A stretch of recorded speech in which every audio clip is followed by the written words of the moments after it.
Panorama group, जो सोचता है वो करता है। नमस्कार, बहुत बहुत स्वागत करते हैं आपका। भारत लाइव है। यदि आप पंचनामा पे देख रहे हैं तो निश्चित रूप से आप खेल समझिए ही देख रहे हैं, क्योंकि सुबह सवेरे जब हम आपके सामने आते हैं तो खेल समझिए लेकर के आते हैं और बिहार देश की राजनीति में क्या कुछ होने वाला है हम उसकी सूचना आप तक पहुँचाते हैं। जो गतिविधियाँ चल रही हैं उसकी बात आपसे करते हैं और साथ साथ आज तो विशेष दिन है और विशेष दिन ये है कि हम कई दिनों से लगातार ये कर रहे थे, कई महीनों से ये तैयारी चल रही थी कि आखिर INDIA गठबंधन का क्या होगा, भारतीय जनता पार्टी का क्या होगा, इन 5 राज्यों के चुनाव के बाद परिस्थितियां कितनी बदलेंगी, उसका असर बिहार पर क्या पड़ेगा। क्योंकि 5 राज्यों में चुनाव हो रहे थे, अलग अलग राज्य थे, लेकिन उसकी गतिविधियां सारी मूव करके आ रही थी बिहार की तरफ। प्रधानमंत्री से लेकर के सभी नेता वहां से सीधे हमला कर रहे थे बिहार पर। इस बीच में बिहार ने कई ऐसी बातें भी की जिसको लेकर के चर्चा होनी भी जरूरी थी, चाहे वो जीतन राम मांझी का प्रकरण हो या फिर प्रजनन को लेकर के नीतीश कुमार का बयान हो। ये सारी बातें कहीं ना कहीं चर्चा का विषय बनी और इस विषयों को लेकर के जहां एक तरफ भारतीय जनता पार्टी के सामने कांग्रेस लगातार संघर्ष करती रही और कांग्रेस के सामने भारतीय जनता पार्टी संघर्ष करती रही, क्योंकि चीजें बहुत बदली हैं। अचानक से जिस तरह से राहुल गांधी ने इस देश की जनता के सामने अलग अलग तरह के एक्ट किए, अलग अलग चीजें की, जमीन पे उतरे और लोगों से मुलाकात किया, हर तबके के लोगों से बात किया, उसका असर देखने को मिल रहा है। इतना निश्चिंत जो भारतीय जनता पार्टी रहा करती थी, इस बार उसकी हवा टाइट है। लेकिन इसके साथ साथ नीतीश और लालू के भीतर में जो भीतरिया लड़ाई चल रही है, जो इंटरनल कोल्ड वार चल रहा है, उसके कारण क्या है और उसकी स्क्रिप्ट कौन लिख रहा है। कारण तो सबको पता है। हर हाल में लालू प्रसाद चाहते हैं कि जल्दी से जल्दी नीतीश कुमार कुर्सी खाली करें, तेजस्वी यादव को दे दें और यहां से अगली कहानी रची जाए। लेकिन नीतीश कुमार है कि कुर्सी छोड़ना नहीं चाहते हैं। भीम संसद में भी उन्होंने कह दिया, जिसकी सूचना हमने आपको पहुंचाई थी, कि अभी 18 सालों तक आपने मेरा साथ दिया और हमने आपकी सेवा की। आप जब तक मेरा साथ देते रहेंगे तब तक हम आपकी सेवा करते रहेंगे। तबीयत खराब होने की बात हुई, उसको लेकर के भी कई तरह की बातें हुई। लेकिन खैर, इन सारी बातों के पीछे की कहानी अगर आप देखना शुरू करें तो इस कहानी में बहुत कुछ बदला हुआ नजर आ रहा है। हमने आपको बताया था कि इसके स्क्रिप्ट जो है कौन लिख रहा है।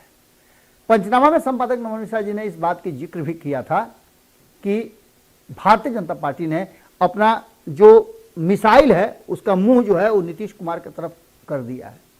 बिहार में नीतीश कुमार बहुत बड़ा फैक्टर हुआ करते थे, अब नहीं है। भारतीय जनता पार्टी के निशाने पर नीतीश कुमार नहीं, अब राष्ट्रीय जनता दल है। लेकिन 2024 के चुनाव तक नीतीश कुमार को उतना ही ज्यादा जीवित रखना है जितना से भारतीय जनता पार्टी का नुकसान नहीं हो। नीतीश कुमार और नीतीश कुमार की टीम को लेकर के भारतीय जनता पार्टी की स्ट्रेटजी साफ नजर आ रही है। आज जब आप ये खबर देख रहे हैं तो चुनावी जो रिजल्ट हैं, परिणाम आने वाले हैं, उसकी सुगबुगाहट शुरू हो गई होगी और इस सुगबुगाहट की शाम तक परिणाम के रूप में जब आ जाएगा तो कहीं खुशी कहीं गम होगा, पटाखे भी छूटेंगे और मिठाइयां भी बटेंगी। 2 दिन पहले विधान परिषद में चर्चाएं हो रही थी, बहुत सारे दल के लोग थे। उन चर्चाओं में एक चर्चा इस बात को लेकर के भी थी कि आखिर क्या होगा। चर्चा का विषय यही था कि लड़ाई बहुत टफ है और इस टफ लड़ाई में भारतीय जनता पार्टी की फेफड़ी सूखी हुई है। हालांकि घाटा अगर परिणाम इधर से उधर हो जाता है, यानी थोड़ा सा जो 50-50 का रेशियो है वो अगर कांग्रेस की तरफ से शिफ्ट कर जाता है भारतीय जनता पार्टी की तरफ, तो भारतीय जनता पार्टी को नुकसान से उससे नहीं होने वाला है, जिससे कि भारतीय जनता पार्टी की जगह पर कांग्रेस सरकार बना ले।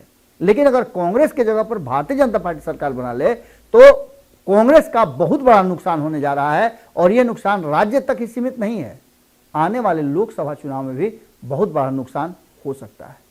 खास करके INDIA गठबंधन को लेकर के जो बातें चल रही हैं उसको लेकर के कांग्रेस अभी एकदम टोटली एकदम चुप है।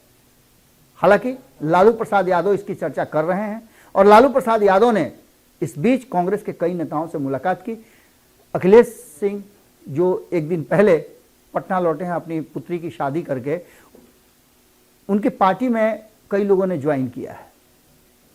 एक डीजीपी हैं जो तमिलनाडु के डीजीपी हुआ करते थे, एक तो डीजीपी करुणा सागर जो हैं उधर ज्वाइन किए, और एक डीजीपी जो तमिलनाडु से ही संबंध रखते थे वो कांग्रेस ज्वाइन किए हैं। और उनके ज्वाइनिंग के समय मीडिया से बातचीत करते हुए जब अखिलेश सिंह ने अपनी बातें रखी तो उन्होंने बहुत सारी बातें कहा कि जैसे ही आप देख लीजिए रिजल्ट आता है उसके बाद से INDIA गठबंधन भी पूरी तरह से अपने काम में जुट जाएगा, स्वरूप में आ जाएगा और भारतीय जनता पार्टी को हर हाल में इस बार सत्ता से बेदखल करना है। अब इन 5 राज्यों के चुनाव के परिणाम की बात एक तरफ जहां चल रही है, वहीं यह भी चल रहा है कि इसकी स्क्रिप्टिंग जो बिहार में नीतीश कुमार और लालू प्रसाद के बीच शीत युद्ध चल रहा है, इसकी स्क्रिप्ट कौन लिख रहा है। नीतीश कुमार को ये भय कौन पैदा कर रहा है कि आपके वोट बैंक में सेंधमारी हो चुकी है। बार बार सम्राट चौधरी का सामने आना और नीतीश कुमार को बीमार बताना, इसके भी अपने एक कारण है, ये भी एक स्क्रिप्ट का हिस्सा है। तो दूसरी तरफ स्क्रिप्ट का हिस्सा ये भी है कि RCP सिंह और उपेंद्र कुशवाहा एक बार फिर से वापसी करने वाले हैं जनता दल यूनाइटेड में। जनता दल यूनाइटेड को लेकर के और उसके भीतर चल रहे चीजों को लेकर के भी कई तरह की स्क्रिप्ट आपको सुनने को मिली होगी। इस कहानी का एक प्लॉट था कि अशोक चौधरी वर्सेस ललन सिंह चल रहा है। ललन सिंह पार्टी के राष्ट्रीय अध्यक्ष हैं और अशोक चौधरी एक मंत्री हैं, लेकिन प्रभाव के तौर पर देखा जाए तो नीतीश कुमार के दोनों ही करीबी हैं, लेकिन अध्यक्ष से ज्यादा प्रभावशाली आज के समय में अशोक चौधरी हो गए हैं। अशोक चौधरी इसलिए भी हो गए हैं कि अशोक चौधरी ने एक रैली किया, उस रैली को लेकर के जब नीतीश कुमार ने उनकी जमकर तारीफ की और उनके सामने किसी को कोई स्थान नहीं दिया, यहां तक कि रत्नेश सदा का माइक छीनने के बाद जब अशोक चौधरी ने उनसे माइक हाथ में ले लिया, समय कम होने का बहाना था या जो भी हो, उनको बोलने नहीं दिया गया। उसके बाद से एक और एपिसोड आपको देखने को मिला है, उसमें भी स्क्रिप्ट कहा जा रहा है कि किसी ने लिखी है रत्नेश सदा वाली स्क्रिप्ट, जान करके ऐसा कराया गया है। रत्नेश सदा भी इस बात को मानते हैं कि हमने ऐसा कुछ नहीं किया है। तो वहीं दूसरी तरफ उसी मंच से नीतीश कुमार ने रत्नेश सदा और अन्य लोगों को यह हिदायत दी कि अभी बहुत सीखना है, सीखो, तुमको हमने बनाया है, वगैरह वगैरह बातें चल रही थी। इसको लेकर के भी पार्टी के भीतर चल रहा है। तो दूसरी तरफ उसी स्क्रिप्ट का एक हिस्सा है कि अशोक चौधरी और ललन सिंह दोनों इकट्ठे झारखंड जाते हैं, वहां पार्टी का विस्तार करने की बात करते हैं, जबकि आपको पता है कि बिहार में पार्टी बिखर रही है। हर बाहर जाने वाला व्यक्ति जो नीतीश कुमार को आज भी अपना नेता आदर्श मानता है, अपने घर बुला करके उनका सम्मान करता है, उनके अपने पूजा पाठ में उनको बुला करके इज्जत करता है, शामिल कराता है, उनसे पूजा पाठ करवाता है। हम रणवीर नंदन की बात कर रहे हैं, वो व्यक्तिगत रूप से नीतीश कुमार के समर्थक भी हैं और उनके आइडियोलॉजी का अनुसरण भी करते हैं। आज वो पार्टी छोड़ करके बाहर हैं। ललन सिंह पर आरोप लगाया था, भारतीय जनता पार्टी के साथ हैं, लेकिन नीतीश कुमार को उतना ही सम्मान करते हैं। दूसरी तरफ आप देख लीजिए, एक सज्जन और हैं जो नीतीश कुमार का बहुत सम्मान करते हैं और ये अब जनसुराजी हैं। हम बात कर रहे हैं संतोष महतो की। संतोष महतो लगातार पार्टी को लेकर के, अति पिछड़ा प्रकोष्ठ को लेकर के, अति पिछड़ा को लेकर के, पार्टी के संगठन को लेकर के हमेशा मजबूती दिलाते रहे हैं। लेकिन अचानक से जब उन पर कहीं ना कहीं ब्रेक लगाया गया, उन्हें सम्मान के जगह पर अपमान किया गया, तो उन्होंने भी पार्टी से बाहर निकलने का मन बना लिया और RCP सिंह के बाद जो एक बड़ी टीम निकली थी उसमें वो भी शामिल थे। आज वो जनसुराज के साथ हैं और जनसुराज में बहुत इज्जत उनको मिल रही है। सीधे प्रशांत किशोर उनके संपर्क में है। एक स्क्रिप्ट और लिखी जा रही है, ये स्क्रिप्ट कहीं ना कहीं लालू प्रसाद की तरफ से लिखी जा रही है और इस स्क्रिप्ट का जो मेन पात्र हैं वो सुनील सिंह है। बिस्कुमान वाले सुनील सिंह को आप जानते ही होंगे, जिनको लेकर के नीतीश कुमार ने कई तरह की बातें कही थी। उनका एक तस्वीर सामने आया था जिसमें अमित शाह के साथ वो बातचीत कर रहे थे, जिसमें कहीं ना कहीं इस कार्यक्रम को लेकर के उनका कहना था कि एक कार्यक्रम था सहकारिता का, जिस कार्यक्रम में सहकारिता मंत्री का होना जरूरी था और तस्वीरें हमने खिंचवाई, इसमें कोई दो राय नहीं है। नीतीश कुमार की भी तस्वीरें बहुत लोगों के साथ है, प्रधानमंत्री के साथ है, तो उनको कौन दोषी बनाए। लेकिन चूंकि नीतीश कुमार को किसी पर भी कोई बात कह देना है, सुनील सिंह के साथ तलखी हुई। सुनील सिंह ने इस बात को लेकर के शिकायत भी अपनी दर्ज की, लेकिन उसका फाइनल कुछ नहीं हुआ और सुनील सिंह और मुख्यमंत्री नीतीश कुमार के बीच में जो दूरियां थी वो ठीक नहीं हो पाई। दूरियां तो ये भी ठीक नहीं हो पाई कि भले ही तेजस्वी यादव नीतीश कुमार के साथ मंत्रिमंडल का हिस्सा हों, लेकिन वो दो मंत्री, याद कीजिए, अब तक मंत्रिमंडल का हिस्सा नहीं बने, वो राष्ट्रीय जनता दल की तरफ से, जबकि एक सीट खाली होता है जो नीतीश कुमार के कोटे का है। संतोष मांझी जब रिजाइन करते हैं तो उसके जगह पर रत्नेश सदा को रातों रात ज्वाइन करा दिया जाता है, शपथ ग्रहण करा दिया जाता है और उनको प्रभार भी दे दिया जाता है। लेकिन इन सारी बातों को लेकर के तेजस्वी यादव सब कुछ घूंट पी रहे हैं। उसके पीछे का कारण आप समझ सकते हैं। इसके पीछे का कारण है कि नीतीश कुमार के साथ रह करके वो सत्ता में बने रहेंगे और सत्ता में बने रहेंगे तो आने वाले समय में जो बहुत सारी परेशानियां, कष्ट, कठिनाइयां, उससे वो बचते रहेंगे। एक तरफ जहां आपको पता है कि कई एजेंसियां उन पर दबाव बना रही हैं, तो वहीं दूसरी तरफ एक बात और नजर आ रहा है कि नीतीश और तेजस्वी के बीच में क्या कुछ चल रहा है, इसको कहीं ना कहीं तेजस्वी यादव ने सीख लिया है। नीतीश कुमार का आपने देखा होगा कि जनता से कम सिर्फ जनता दरबार लगाते हैं और वहां भी जनता के साथ उसी हिसाब से बातचीत करते हैं, लेकिन लालू प्रसाद मास लीडर कहे जाते हैं, लालू प्रसाद जमीनी नेता कहे जाते हैं। आपको याद होगा 90 का वो दशक जब लालू प्रसाद किसी के दरवाजे पर जाकर के खड़ा हो जाते थे, कहीं भी जाकर के बैठ जाते थे, किसी गांव में चले जाते थे, बच्चों के स्कूल में जाकर के बच्चों को स्नान कराने लगते थे। ये सारी चीजें आपने देखी होगी और ये क्षमता जो मास लीडर का है वो नीतीश कुमार के पास नहीं है।